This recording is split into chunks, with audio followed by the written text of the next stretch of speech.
ఈరోజు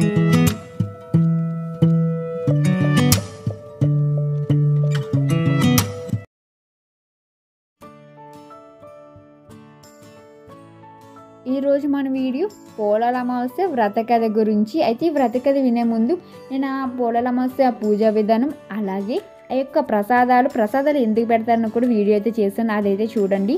మీకు తెలిసిన వారికి కూడా ఆ యొక్క పూజా విధానం చెప్పండి, ఎందుకని చాలా సులభంగా అయితే చెప్పాను. ఆ తర్వాతనే ఈ వ్రత కథ అయితే వినండి. అయితే మనం ఇప్పుడు కథలోకి అయితే వెళ్ళిపోదాం. పూర్వం పిల్లలమర్రి అనే గ్రామంలో సంతాన రామావధానులనే స్మార్త పండితుడు ఉండేవాడు. ఆయనకు 7 మగపిల్లలు అన్నమాట. అయితే 7కి పెళ్ళిళ్ళు అయ్యి అందరూ కూడా కాపురానికి అన్నది వచ్చేసారు.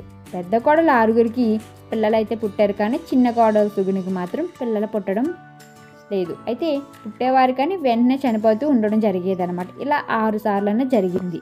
అయితే ఆ కారణంగా ఏ కోడలు కూడా ఆ 6 సంవత్సరాలు కూడా పోలాల అమావాస్య వ్రతం అన్నది చేసుకోవడం అన్నది అవ్వలేదంట. అందుచేత సుగునంటే వారందరికీ చాలా కోపం. సూటిపోటి మాటలతో బాధించేవారు ఆమెది. 7వ సంవత్సరం కూడా సుగుణ మరోసారి గర్భవతి అయింది. ఈసారి సుగుణను పిలవకుండా వ్రతం చేసుకోవాలని పెద్ద కోడలు నిర్ణయం చేసుకుంది. సరిగ్గా శ్రావణ అమావాస్య నాడు సుగుణకు ప్రసవమై మృత శిశువును కంది అన్నమాట. ఈ సంగతి తోడి కోడలకు తెలిపితే తన్ను వ్రతానికి పిలవరండి తలచి చనిపోయిన బిడ్డను తన గదిలో దాచేసింది. ఎవరికి అనుమానం కూడా రాకుండా తన కడుపు దగ్గర చిన్న గుడ్డల మూట ఉంచి తన తోడికోడలతో కలిసి పోలాల అమావాస్య వ్రతాన్ని ఆచరించేసింది. అయితే ఆ తర్వాత తన ఇంటికి వచ్చి మరణించిన తన పుత్రుని ఎత్తుకొని కన్నీటితో శ్మశానానికి వచ్చి గతంలో తన పుత్రుడు సమాధి దగ్గరికి వెళ్ళి కూర్చొని ఏడుస్తుంది. అలా ఏడుస్తుండగా అప్పటికి బాగా చీకటి పడింది కాబట్టి ఆ సమయంలో గ్రామ సంచారిని బయలుదేరింది. అదేనండి పోలాలమ్మదేవి. సుగుణ దగ్గరికి వచ్చి ఎందుకు రోధిస్తున్నావు అని అడిగింది.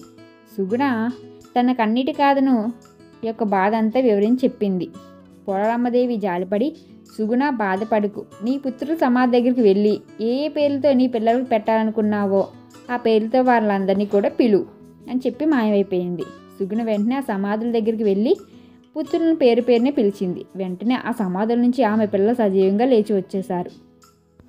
వాళ్ళందరూ కూడా వచ్చి తల్లిని కౌగిలించుకున్నారు. సుగుణ ఆనందంగా వారిని దగ్గరికి తీసుకొని వారిని వెంట పెట్టుకొని ఇంటికి వచ్చి జరిగిందంతా తన తోడికోడలందరికీ చెప్పింది. అందరూ సంతోషించారు. ఆనాటి నుండి ప్రతి శ్రావణ అమావాస్య నాడు ఈ వ్రతాన్ని అన్నది ఆచరిస్తూ పిల్ల పాపలతో ఆనందంగా జీవించి అనుభవించి తరిస్తున్నారనమాట. అయితే ఈ యొక్క పూజా విధానం మీకైతే అర్థమైంది, చాలా బాగుంది కదా. అయితే అమ్మవారి ఆశీస్సులు ఉండాలని అనుకుంటూ సబ్స్క్రైబ్ చేసి షేర్ అండ్ లైక్ చేసి పక్కన గంట బెల్ల కొట్టండి. అలా అయితే నా నోటిఫికేషన్లన్నీ మీకు వస్తుంటాయి.